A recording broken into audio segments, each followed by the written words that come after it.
നമസ്കാരം. പ്രാദേശിക വാർത്തകൾ. ഈ വാർത്തകൾ നിങ്ങൾക്കായി അവതരിപ്പിക്കുന്നത് Marvel agencies, Thrissur road, Irinjalakuda. ഇരിഞ്ഞാലക്കുടയിലെ സമ്പൂർണ്ണ digital hub moment super shopping ഡാന, ഇരിഞ്ഞാലക്കുട. മനുഷ്യകുലത്തിന്റെ രക്ഷയ്ക്കായി മരക്കുരിശിൽ മരിച്ച ക്രിസ്തുദേവൻ മൂന്നാം നാൾ ഉയർത്തെഴുന്നേറ്റതിന്റെ ഓർമ്മയായി ഈസ്റ്റർ ആഘോഷിച്ചു. ക്രിസ്തുവിന്റെ പീഡാസഹനവും കുരിശുമരണവും ഉത്ഥാനവുമാണ് ക്രിസ്തീയതയുടെ അന്തസ്സത്ത. ഈസ്റ്റർ തിന്മയുടെ മേൽ നന്മ നേടിയ വിജയമാണ്. ഈസ്റ്ററിനോടനുബന്ധിച്ച് ക്രൈസ്തവ ദേവാലയങ്ങളിൽ പ്രത്യേക തിരുക്കർമ്മങ്ങൾ നടന്നു. സെന്റ് തോമസ് കത്തീഡ്രൽ ദേവാലയത്തിൽ നടന്ന പ്രത്യേക തിരുക്കർമ്മങ്ങൾക്ക് രൂപതാ ബിഷപ്പ് മാർ പോളി കണ്ണൂക്കാടൻ മുഖ്യ കാർമ്മികത്വം വഹിച്ചു.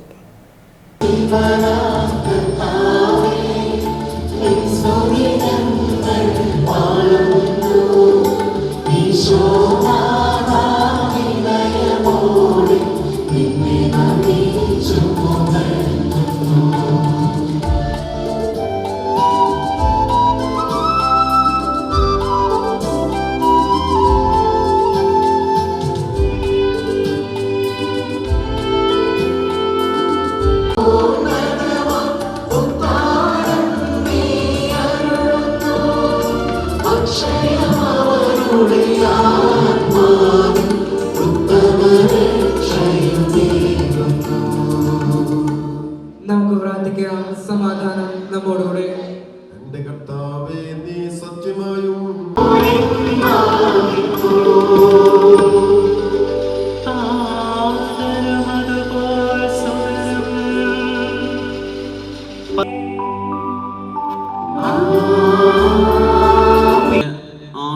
വാക്യങ്ങള് സാബത്തിന് ശേഷം ആഴ്ചയുടെ ഒന്നാം ദിവസം രാവിലെ മഗ്ദലേന മറിയവും മറ്റേ മറിയവും ശവകുടീരം സന്ദർശിക്കാൻ വന്നു.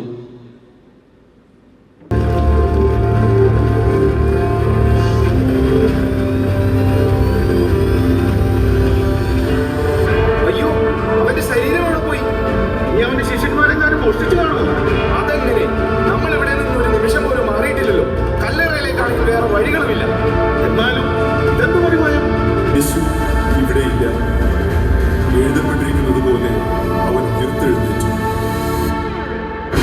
തന്നെ അവന്റെ ശിഷ്യന്മാരെ അറിയിക്കണം. ശരിയാ, വേഗം പോകാം. എന്തൊക്കെയാണ് ഇവിടെ ഇപ്പോൾ നടക്കുന്നത്? എനിക്കൊന്നും മനസ്സിലാകുന്നില്ല. ഞാൻ അപ്പോഴേ പറഞ്ഞില്ലേ, ഇതൊരു സാധാരണ മനുഷ്യന്റെ ശരീരമല്ല ഇവിടെ അടക്കിയിരിക്കുന്നെന്ന്. ഒടുവിൽ ഞാൻ ഭയപ്പെട്ടതുപോലെ തന്നെ സംഭവിച്ചു. എന്ത് സംഭവിച്ചു എന്ന് നമ്മളിപ്പോൾ ഗവർണറോട് എന്ത് സമാധാനം പറയും? ഒരു കാര്യം ചെയ്യാം, അവന്റെ ശിഷ്യന്മാർ തന്നെ അവന്റെ ശരീരം മോഷ്ടിച്ചു കൊണ്ടുപോയെന്ന് ഗവർണറെ ധരിപ്പിക്കാം. വഴി അവരുടെ തലയിൽ ചുമത്താം. യോഹന്നാനെ, നീ ഒന്ന് ഒച്ച വെക്കാതിരിക്കും. ആരെങ്കിലും കേട്ടാൽ നമ്മുടെ ജീവൻ ആപത്താണ്. പത്രോസേ, സ്വന്തം ജീവനിൽ അത്രയ്ക്ക് കൊതികളുണ്ടായിരിക്കുമല്ലേ നീ ഗുരുവിനെ 3 തവണ തള്ളി പറഞ്ഞത്? എങ്ങനെ മനസ്സ് വന്നു അവനെ അറിയില്ല എന്ന് പറയുവാൻ? എൻ്റെ ഗുരുവിന് അറിയാമായിരുന്നു ഇങ്ങനെയല്ല സംഭവിക്കുന്നത്. അത് നിനക്കും അറിയാമായിരുന്നു. എന്നിട്ട് നീ അത് ചെയ്യും. മനുഷ്യനും സ്വന്തം നേട്ടങ്ങൾക്ക് നിലനിൽപ്പിന് വേണ്ടി ആരെയും ചതിക്കും, ആരെയും തള്ളിപ്പറയും. അവൻ ജീവിച്ചിരിക്കുന്നു. നമ്മുടെ ഗുരു ഉയർത്തെഴുന്നേറ്റിരിക്കുന്നു. അവൻ ജീവിച്ചിരിക്കുന്നു. നസ്രായനായ ഈശോ ഉയർത്തെഴുന്നേറ്റിരിക്കുന്നു. അവൻ ജീവിച്ചിരിക്കുന്നു.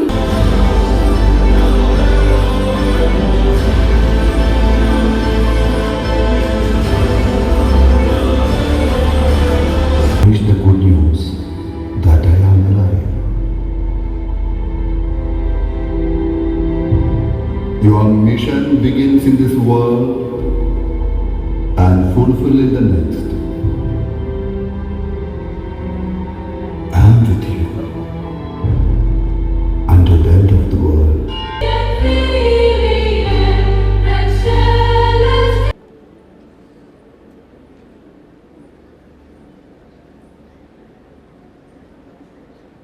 Hallelujah, hallelujah, hallelujah.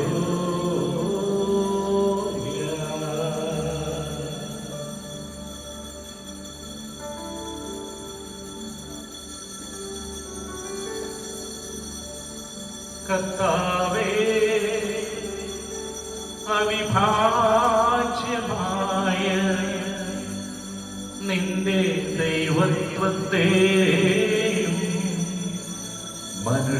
ത്രിത്വത്തെയും ഞങ്ങൾ ആരാധിക്കുന്നു.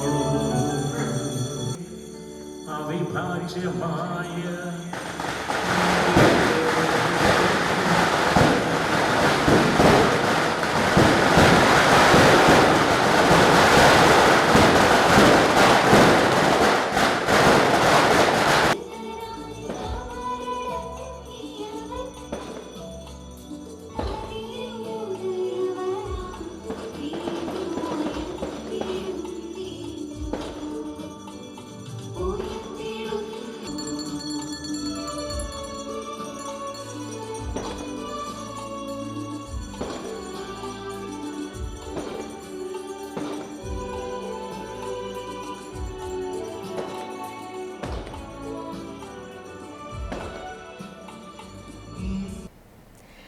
നിയമസഭാ തെരഞ്ഞെടുപ്പ് NDA സ്ഥാനാർത്ഥി സന്തോഷ് ചെറാകുളത്തിനായി കേന്ദ്ര ധനകാര്യ വകുപ്പ് മന്ത്രി നിർമ്മല സീതാരാമന്റെ നേതൃത്വത്തിൽ റോഡ് ഷോ. പൂതംകുളം മൈതാനിയിൽ നിന്നും വാദ്യമേളങ്ങളുടെയും കാവടി എന്നിവയുടെ അകമ്പടിയോടെ ആരംഭിച്ച റോഡ് ഷോ ബസ് സ്റ്റാൻഡ് പരിസരത്ത് സമാപിച്ചു. തുടർന്ന് കേന്ദ്ര ധനകാര്യ വകുപ്പ് മന്ത്രി നിർമ്മല സീതാരാമൻ പ്രവർത്തകരെ അഭിസംബോധന ചെയ്തു. സ്ഥാനാർത്ഥി സന്തോഷ് ചെറാകുളം, BJP ജില്ലാ പ്രസിഡന്റ് AR ശ്രീകുമാർ, മണ്ഡലം പ്രസിഡന്റുമാരായ ആർച്ച അനീഷ്, PS സുബീഷ്, BJP ജില്ലാ ജനറൽ സെക്രട്ടറി കൃപേഷ് ചെമ്മണ്ട, മണ്ഡലം ജനറൽ സെക്രട്ടറിമാരായ ഷൈജു കുറ്റിക്കാട്, VC രമേശ്, ലോചനൻ അമ്പാട്ട്, കവിത ബിജു, ശ്യാംജി മാടത്തിങ്കൽ, അഖിലാഷ് വിശ്വനാഥൻ, അജീഷ് പൈക്കാട്ട്, അഡ്വക്കേറ്റ് സുബീഷ് ശങ്കർ എന്നിവർ നേതൃത്വം നൽകി.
കുറച്ച് വോളണ്ടിയേഴ്സ് ആയിട്ടൊന്ന് മാറ്റ്.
BJP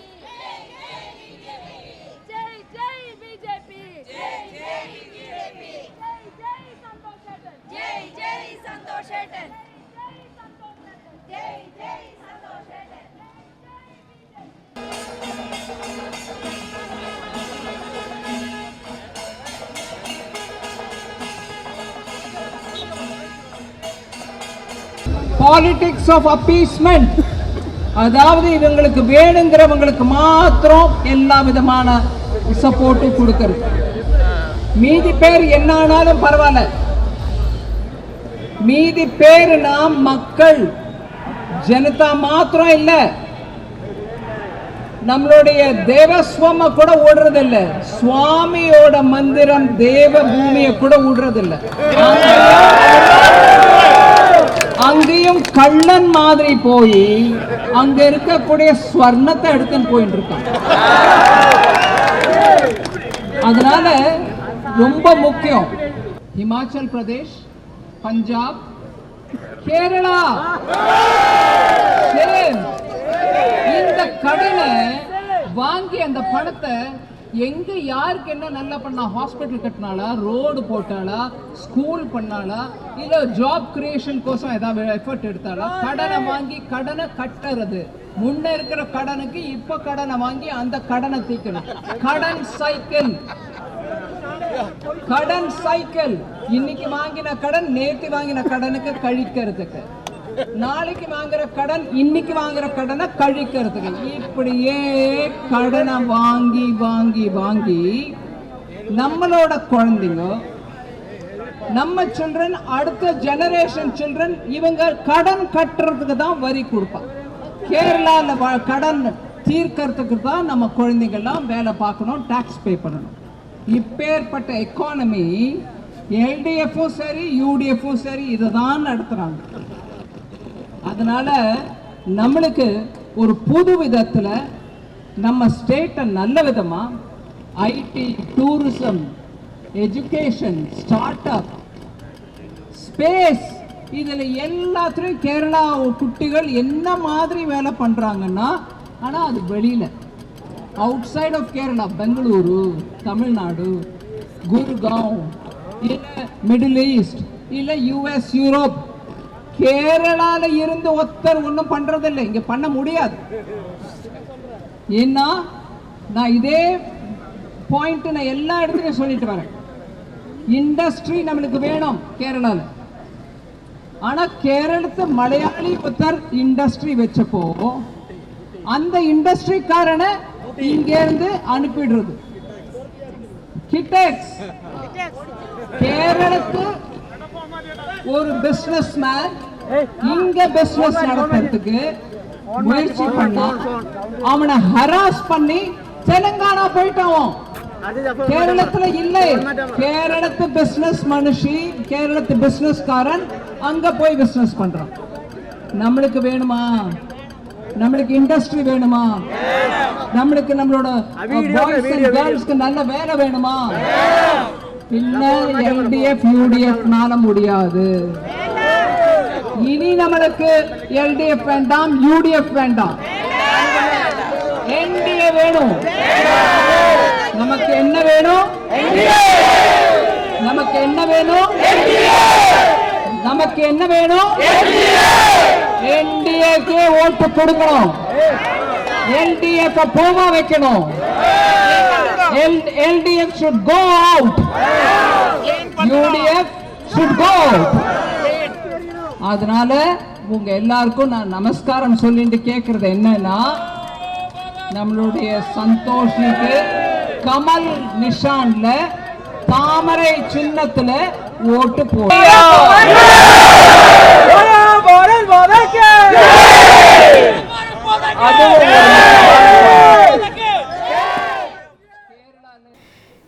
ഈസ്റ്റർ ആഘോഷത്തിനിടയിലും തെരഞ്ഞെടുപ്പ് പ്രചരണ പ്രവർത്തനങ്ങളിൽ സജീവമായി മുന്നണി സ്ഥാനാർത്ഥികൾ. LDF സ്ഥാനാർത്ഥി ഡോക്ടർ ആർ ബിന്ദു ഞായറാഴ്ച ആളൂർ, പൊറത്തുശ്ശേരി പ്രദേശങ്ങളിൽ സ്വകാര്യ സന്ദർശനങ്ങളിലായിരുന്നു.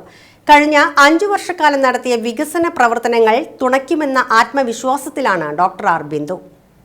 ഏവർക്കും ഹൃദയം നിറഞ്ഞ ഈസ്റ്റർ ആശംസകൾ. വളരെ വലിയൊരു സന്ദേശമാണ് യേശുവിൻ്റെ മാർഗം നമ്മളെ ബോധിപ്പിക്കുന്നത്. മറ്റുള്ളവർക്ക് വേണ്ടി പീഡാനുഭവങ്ങൾ ഏറ്റുവാങ്ങി കൂടുതൽ ഉദാത്തമായ വ്യക്തിത്വത്തിലേക്ക് വളരുക എന്ന മഹിതമായ സന്ദേശമാണ് ഈസ്റ്റർ കാലം നമ്മെ ഓർമ്മപ്പെടുത്തുന്നത്. നമ്മളെല്ലാം അത്തരം മനുഷ്യരാകട്ടെ. സ്നേഹത്തിൻ്റെയും ത്യാഗത്തിൻ്റെയും സഹനത്തിൻ്റെയും മഹാപാഠങ്ങൾ പിന്നാലെ വരുന്ന തലമുറയ്ക്ക് കൈമാറ്റം ചെയ്യാൻ ശേഷിയുള്ളവരാകട്ടെ. തെരഞ്ഞെടുപ്പ് പ്രചരണം നന്നായി പോകുന്നു. ഇന്ന് രാവിലെ പിതാവിനെ കാണാൻ പോയി, പിന്നെ പള്ളിയിലും ഒന്ന് കയറി, മറ്റ് ചില കേന്ദ്രങ്ങളിലും പോയിരുന്നു.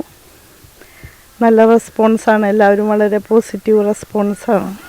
ഞങ്ങൾ വികസന പ്രവർത്തനങ്ങളാണ് പറയുന്നത്. കഴിഞ്ഞ 5 വർഷക്കാലം വളരെ കഠിനാധ്വാനം ചെയ്ത് തന്നെ മണ്ഡലത്തിൻ്റെ ദീർഘകാല വികസന സ്വപ്നങ്ങൾ സാക്ഷാത്കരിക്കാൻ വേണ്ടി പരിശ്രമിച്ചിട്ടുണ്ട്. അതിൻ്റെ വളരെ മൂർത്തമായ തെളിവുകൾ നമുക്ക് ഈ മണ്ഡലത്തിലുടനീളം കാണാൻ സാധിക്കും. അതുകൊണ്ട് ആർക്കും അത് നിഷേധിക്കാൻ കഴിയില്ല. കണ്ണിൽ കാണാവുന്ന തെളിവുകളായി ആ വികസനത്തിൻ്റെ അനുഭവങ്ങൾ മണ്ഡലത്തിൽ പല വിധത്തിൽ നമുക്ക് കാണാൻ സാധിക്കും. അപ്പം അതുകൊണ്ട് അതെല്ലാം മനസ്സിലാക്കുന്ന ജനങ്ങൾ ഒപ്പമുണ്ടാകുമെന്നാണ് പ്രതീക്ഷിക്കുന്നത്. അതെങ്ങനെയാണ് അവർ കൊണ്ടുവന്നെങ്കിൽ അന്ന് ഉണ്ടാവണ്ടേ? അന്ന് ഉണ്ടായില്ലല്ലോ, ഇപ്പോഴല്ലേ നടന്നത്. അവർ ഇങ്ങനെ അന്തസാരശൂന്യമായ അവകാശവാദങ്ങൾ ഉന്നയിക്കുന്നത് വളരെ ബാലിശവും നാണക്കേട് എന്ന് തന്നെ പറയാനാണ് ഞാൻ ആഗ്രഹിക്കുന്നത്. കാരണം ഠാണ ചന്തക്കുന്ന് ജംഗ്ഷൻ വികസനത്തിൻ്റെ ആദ്യ ഉത്തരവ് വന്നത് നമ്മുടെ അരുണമ്മാഷയുടെ അവസാന ടൈമിലാണ്. അതായത് 2021 ജനുവരിയിൽ. 2021 മെയ് മാസത്തോടുകൂടി പുതിയ സംവിധാനം വന്നു. അതിൽ ഞാനും അംഗമാണ്. തുടർന്ന് 17ഓളം ഉത്തരവുകൾ അതിൽ പല കാര്യങ്ങൾക്ക് വേണ്ടി ഉണ്ടായിട്ടുണ്ട്. ഗവൺമെൻറ് ഉത്തരവുകൾ, സ്ഥലം ഏറ്റെടുക്കൽ നടപടിയുമായി ബന്ധപ്പെട്ട് നിരവധി ഉത്തരവുകൾ ആവശ്യമാണ്. അതെല്ലാം അതിന് ശേഷമാണ് വന്നിട്ടുള്ളത്. ആദ്യത്തെ പ്രാഥമികമായിട്ടുള്ള ഒരു ഉത്തരവ് മാത്രമാണ് അരുണമ്മാഷയുടെ ടൈമിൽ അവസാന ഘട്ടത്തിൽ വന്നിട്ടുള്ളത്. അതായത് ഠാണ ചന്തക്കുന്ന് ജംഗ്ഷൻ ഏറ്റെടുക്കാൻ ഗവൺമെൻറ് തീരുമാനിച്ചതായിട്ടുള്ള ഒരു റിപ്പോർട്ട് മാത്രം. അതിനുശേഷമാണ് അതിൻ്റെ വിശദാംശങ്ങൾ തയ്യാറാക്കുന്നതും ഓരോ ഘട്ടത്തിലും ഭൂമി ഏറ്റെടുക്കുന്നവരുടെ യോഗങ്ങൾ വിളിച്ചു ചേർത്ത് ഒബ്ജക്ഷൻസ് ഉണ്ടോയെന്ന് അന്വേഷിച്ച് സാമൂഹ്യാഘാത പഠനം നടത്തി പിന്നെയും നോട്ടീസിട്ട് ആർക്കെങ്കിലും എന്തെങ്കിലും പരാതി ഉണ്ടോ എന്ന് അന്വേഷിച്ച് ഒക്കെ തന്നെ പല പല ഘട്ടങ്ങളുണ്ടല്ലോ. 7 പ്രത്യേക ഘട്ടങ്ങളുണ്ട് ലാൻഡ് അക്വിസിഷൻ പ്രോസസ്സിൽ. അതിന് നിശ്ചിത ടൈമുണ്ട്. ഇത്ര സമയം, 3 മാസം 6 മാസം എന്നൊക്കെ. ആ ടൈം ഫ്രെയിം എല്ലാം പിന്നിട്ടിട്ടാണ് നമ്മളിത് നേടിയെടുക്കുന്നത്. അതിനുശേഷം നിർമ്മാണം നടത്തുന്നതുമായി ബന്ധപ്പെട്ടും നിരവധി സാങ്കേതിക കുരുക്കുകളൊക്കെ ഉണ്ടായി. അതിനെ മറികടന്നുകൊണ്ടാണ് സംസ്ഥാന ഗവൺമെൻറ് പ്രത്യേകമായി അനുവദിച്ച തുകയാണ് ഈ ജംഗ്ഷൻ വികസനത്തിൻ്റെ നിർമ്മാണത്തിന്. അപ്പോൾ അതെല്ലാം സംഭവിച്ചത് ഈ 2021 ജനുവരി മാസത്തിന് ശേഷമാണ്. അതിനു മുൻപ് അതുമായി ബന്ധപ്പെട്ട് യാതൊരു ഗവൺമെൻറ് ഉത്തരവുകളും നിലവിലില്ല. അങ്ങനെ ഇരിക്കെ ഞാനാണ് കൊണ്ടുവന്നത് എന്ന് പറയുന്നത് യഥാർത്ഥത്തിൽ എട്ടുകാലി മമ്മൂഞ്ഞിൻ്റെ ഒരു ആവർത്തനം ആണ് എന്നാണ് എനിക്ക് തോന്നുന്നത്. ആത്മവിശ്വാസമുണ്ട്. കാരണം ജനങ്ങൾ എന്നോട് പറഞ്ഞ എല്ലാ കാര്യങ്ങളും നിർവഹിക്കുന്നതിന് ഞാൻ പരമാവധി ശ്രമിച്ചിട്ടുണ്ട് എന്ന് അവർക്കറിയാം. എല്ലാ കാര്യങ്ങളും നേടിയെടുക്കാനായി എന്ന് ഞാൻ അവകാശപ്പെടുന്നില്ല. പക്ഷേ ആ പരിശ്രമം നടന്നിട്ടുണ്ട്. അതിൽ ബഹുഭൂരിപക്ഷം കാര്യങ്ങളും നേടിയെടുത്തിട്ടുണ്ട്.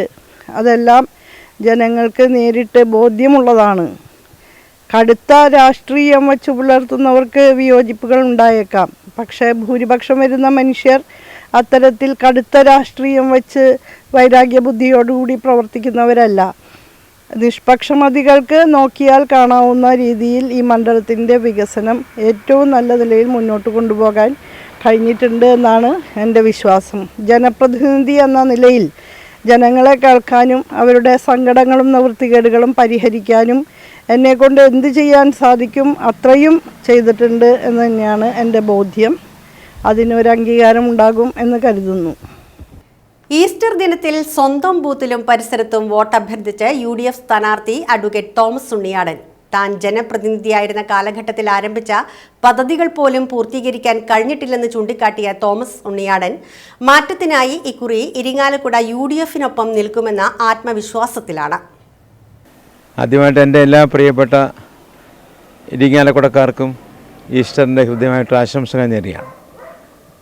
ഞങ്ങളിപ്പോൾ വളരെ ഭംഗിയായിട്ട് മണ്ഡലം കൺവെൻഷനുകൾ 3 വട്ടം സ്ക്വാഡ് പ്രവർത്തനങ്ങൾ, അത്തരത്തിലുള്ള പ്രവർത്തനങ്ങളൊക്കെ നടത്തിയിട്ടുണ്ട്. മറ്റെല്ലാ കാര്യങ്ങളും ഇപ്പം UDF മുന്നിലാണ്.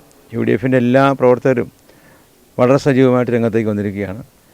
വിജയത്തെ സംബന്ധിച്ചിടത്തോളം ഞങ്ങൾക്ക് യാതൊരു ആശങ്കയില്ല. വലിയ ഭൂരിപക്ഷം ജയിക്കും.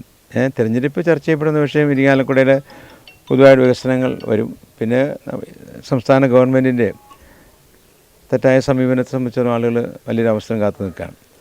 അപ്പോൾ നമ്മുടെ സംസ്ഥാനത്തെ ആകമാനം താറുമാറാക്കിയിരിക്കുകയാണ് ഇടതുപക്ഷ ഗവൺമെൻറ്. സാമ്പത്തിക അടിത്തറ ആകമാനം തകർത്തു. ഒരു തരത്തിലുള്ള ക്ഷേമപ്രവർത്തനങ്ങളുമില്ല, വൻകിട വികസന പദ്ധതികളൊന്നുമില്ല. കഴിഞ്ഞ UDF ഗവൺമെൻറ് കാലഘട്ടത്തിൽ കൊണ്ടുവന്നിട്ടുള്ള പദ്ധതികളാണ് ഇപ്പോഴും LDF ഗവൺമെൻറ് പറയുന്നത്. ഇരിങ്ങാലക്കുടയെ സംബന്ധിച്ചിടത്തോളം ഇരിങ്ങാലക്കുടയിൽ ഒരു വികസനവും കാര്യവും ഒന്നും തന്നെ കൊണ്ടുവന്നിട്ടില്ല ഇവിടുത്തെ പുതിയ MLA. പഴയ ഞങ്ങളുടെ വികസനങ്ങൾ, അത് ഐക്യ ജനാധിപത്യത്തിൻ്റെ കാലഘട്ടത്തിൽ കൊണ്ടുവന്ന കോർട്ട് കോംപ്ലക്സും അതുപോലെ ജലാശുപത്രിയും രാണ ചന്തക്കുന്ന് വികസനം ഉൾപ്പെടെയൊക്കെ തൻ്റെതാണ് ചൂണ്ടിക്കാണിച്ചുകൊണ്ടുള്ള ഒരു ജനങ്ങളെ തെറ്റിദ്ധരിപ്പിക്കുന്ന ചില കാര്യങ്ങളാണ്. ഇങ്ങനെ ഒരുപാട് നാളെയും തെറ്റിദ്ധാരണ ഉണ്ടാക്കിയപ്പോൾ ഞാൻ തന്നെ വിവരാവകാശം കൊടുത്ത് പത്രക്കാരോട് ഒരിക്കൽ പറഞ്ഞു, എല്ലാ രേഖകളും കാണിച്ചു പറഞ്ഞു. യാതൊരു അവകാശവും ഈ ബിന്ദു ടീച്ചർക്കില്ല. രാണ ചന്തക്കുന്നിൻ്റെ കാര്യത്തിനകത്തോ ജലാശുപത്രിയുടെ കാര്യത്തിനകത്തോ അല്ലെങ്കിൽ കോർട്ട് കോംപ്ലക്സിൻ്റെ കാര്യത്തിലോ അതുപോലെ വൻകിട വികസനങ്ങൾ ഇവിടെ നടന്നുകൊണ്ടിരിക്കുന്ന കാര്യത്തിനകത്ത് യാതൊരു തരത്തിലുള്ള കാര്യം അവർക്കില്ല. അവരിത് വെച്ച് താമസിപ്പിക്കുകയത്. ഇപ്പോൾ രാണ ചന്തക്കുന്നൊക്കെ 10 വർഷമായിട്ടും അതിൻ്റെ പണി പൂർത്തീകരിച്ചില്ല എന്ന് പറഞ്ഞാൽ എത്ര കഷ്ടമാണ്. ഞാൻ MLA ആയ സമയത്ത് AS ഉം TS ഉം വാങ്ങി ആദ്യഘട്ടം 11 കോടി രൂപ അനുവദിച്ചു. അതിനുശേഷം അക്വിസിഷൻ നടപടിയിലേക്ക് പോയി എല്ലാ കാര്യം ചെയ്തതാണ്. 2016 എനിക്ക് വിജയിക്കാൻ പറ്റാഞ്ഞതുകൊണ്ടാണ്, അല്ലെങ്കിൽ ഒരു വർഷം കൊണ്ട് പൂർത്തീകരിച്ചാണ്. അതാണ് ഈ പറഞ്ഞ മാതിരി അവരുടെ വികസനം എന്നൊക്കെ പറഞ്ഞ് കൊട്ടിഘോഷിക്കുന്നത്. പക്ഷേ ഇപ്പോഴും നോക്കി ഇത്ര നാളായി ആളുകൾക്ക് എന്ത് കഷ്ടപ്പാടാണ്, ഇത്രയൊക്കെ ജനങ്ങൾ ബുദ്ധിമുട്ടിക്കുന്ന കാര്യമുണ്ടോ? ജനറൽ ആശുപത്രി നമ്മൾ MLA ആയ സമയത്ത് ഇവിടെ താലൂക്ക് ആശുപത്രി അപ്ഗ്രേഡ് ചെയ്തിട്ട് ജനറൽ ആശുപത്രി ആക്കി മാറ്റി. 105 പുതിയ തസ്തികകൾ സൃഷ്ടിച്ചു, പുതിയ കെട്ടിടങ്ങൾ പണിതു. 5 നില കെട്ടിടം അന്ന് പ്ലാൻ ചെയ്താൽ 2 നില കെട്ടിടം ഞാനുള്ള സമയത്ത് തന്നെ പണിതു. അതിൻ്റെ മുകളിലേക്ക് 3 നില കൂടെ പണിതിട്ട് ഞാനാണ് ജനറൽ ആശുപത്രി കൊണ്ടുവന്ന് പറഞ്ഞാൽ ജനങ്ങളെ ഇങ്ങനെ വിഡ്ഢികളാക്കാൻ ശ്രമിക്കാവൂ. കോർട്ട് കോംപ്ലക്സ് നമ്മൾ കൊണ്ടുവന്ന് അന്ന് 2 നില കെട്ടിടം പണിതു. അന്നത്തെ ചീഫ് ജസ്റ്റിസാണ് നിർമ്മാണോദ്ഘാടനം നടത്തിയത്, ഞാനായിരുന്നു ആമുഖ പ്രഭാഷണം. അതൊക്കെ നിങ്ങൾ തന്നെ ചാനലിൽ റിപ്പോർട്ട് ചെയ്തിട്ട് പത്രത്തിൽ റിപ്പോർട്ട് ചെയ്തിട്ടുണ്ട്.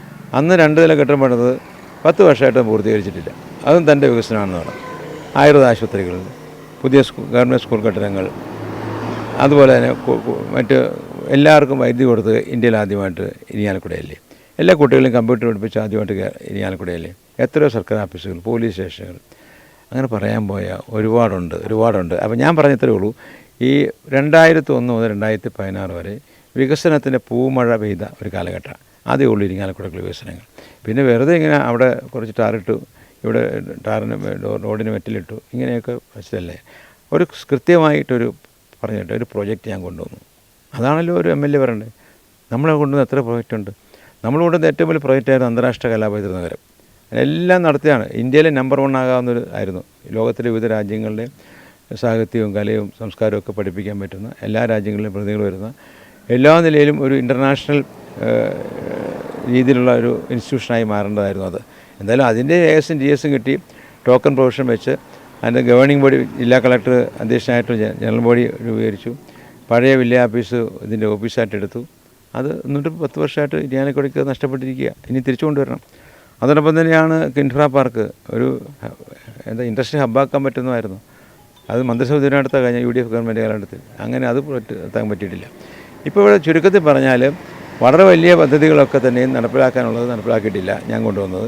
രണ്ടാമത് ഞാൻ കൊണ്ടുവന്ന് തുടങ്ങിയ വൻകിട പദ്ധതി പൂർത്തീകരിച്ചു എന്നുള്ളതുകൊണ്ട് ഒരു കാര്യവും ചെയ്തിട്ടില്ല. വളരെ വലിയ വിശ്വാസമല്ലേ. കണ്ടില്ലേ ഇരിങ്ങാലക്കുടയിൽ അലയടിച്ചു വരുന്ന UDF വികാരം കണ്ടില്ലേ. 223 ബൂത്തിലും എണ്ണയിട്ട് യന്ത്രങ്ങളെ പോലെ ഐക്യ ജനാധിപത്യ പ്രവർത്തകർ സജീവ രംഗത്തിറങ്ങും. വിജയത്തെ സംബന്ധിച്ച് ഞങ്ങൾക്ക് ഒരു വിഷയമില്ല. ഭൂരിപക്ഷത്തെക്കുറിച്ച് മാത്രം എത്രമാത്രം കൂടുമെന്നുള്ളത് മാത്രമേ ഇനി തീരുമാനിക്കാനുള്ളൂ. JCI ഇരിങ്ങാലക്കുടയുടെ നേതൃത്വത്തിൽ റംസാൻ, ഈസ്റ്റർ, വിഷു ആഘോഷങ്ങളോടനുബന്ധിച്ച് സംഘടിപ്പിച്ച മാനവ സമന്വയം രൂപതാ ബിഷപ്പ് മാർ പോളി കണ്ണൂക്കാടൻ ഉദ്ഘാടനം ചെയ്തു. JCI പ്രസിഡന്റ് ഷൈജോ ജോസ് അധ്യക്ഷത വഹിച്ച ചടങ്ങിൽ ഠാണ ജുമാ മസ്ജിദ് ഇമാം Kabeer Maulavi, Koodalmanikyam Devaswom chairman advocate CK Gopi എന്നിവർ സന്ദേശം നൽകി. JCI zone vice president John Paul, secretary Kiran Srinivas, treasurer Lindo Thomas, program director Biju CC Dias Joseph, മുൻ പ്രസിഡന്റ് ടെൽസൺ കോട്ടോളി എന്നിവർ പ്രസംഗിച്ചു.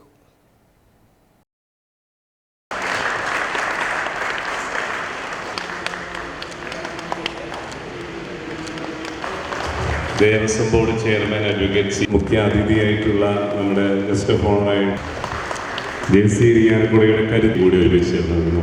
നമ്മുടെ ഈ സെറ്റ് ഇവിടെ ഉണ്ട്. നമ്മുടെ ഇത് ഈ JCയുടെ ത്യാഗപൂർവമായിട്ടുള്ള ഒരു സമർപ്പണമാണ്. അവരുടെ വരുമാനത്തിൽ നിന്ന് നിശ്ചിത ഭാഗം മാറ്റിവെച്ച് നിങ്ങൾക്ക്, അതായത് ദുരിതമനുഭവിക്കുന്നവർക്ക് നന്മ ചെയ്യാനായിട്ട് ശ്രമിക്കുന്നു. JCയുടെ പല പ്രവർത്തനങ്ങളിലും എനിക്കറിയാം മാനവ സമൂഹത്തിൻ്റെ ഉന്നമനത്തിന് ആവശ്യമായിട്ടുള്ള നാനാമുഖമായിട്ടുള്ള സേവനങ്ങൾ കാഴ്ചവെക്കുന്നവരാണ് JC. ഈ യുവ ബിസിനസ്സുകാർ അവർ ചെയ്യുന്ന വലിയ സേവനം, അത് പാവപ്പെട്ടവന് വീട് വെച്ച് കൊടുക്കണം, രോഗികൾക്ക് ചികിത്സാ സഹായം കൊടുക്കുന്നു, തങ്ങളുടെ ആവശ്യം എവിടെയാണോ ഉള്ളത് ആ തലങ്ങളിൽ വന്ന് നന്മ ചെയ്യുന്നു, മെഡിക്കൽ ക്യാമ്പ് നടത്തുന്നു, വസ്ത്രമില്ലാത്തവർക്ക് വസ്ത്രം കൊടുക്കാനായിട്ട് ഓപ്പൺ സ്റ്റോറുകൾ തുടങ്ങുന്നു. ഇങ്ങനെ തുടങ്ങിയിട്ടുള്ള പലവിധ പ്രവർത്തനങ്ങൾ, നാനാമുഖമായിട്ടുള്ള വികസന പ്രവർത്തനങ്ങൾ, നാനാമുഖമായിട്ടുള്ള നന്മ പ്രവർത്തികൾ, ജീവകാരുണ്യ പ്രവർത്തികൾ JC തുടർന്നുകൊണ്ടിരിക്കുക. എനിക്കേറെ സന്തോഷമുണ്ട്. അവരെത്ര അഭിനന്ദിച്ചാലും മതി വരില്ല. ഇതോടെ വാർത്തകൾ കഴിഞ്ഞു. നമസ്കാരം.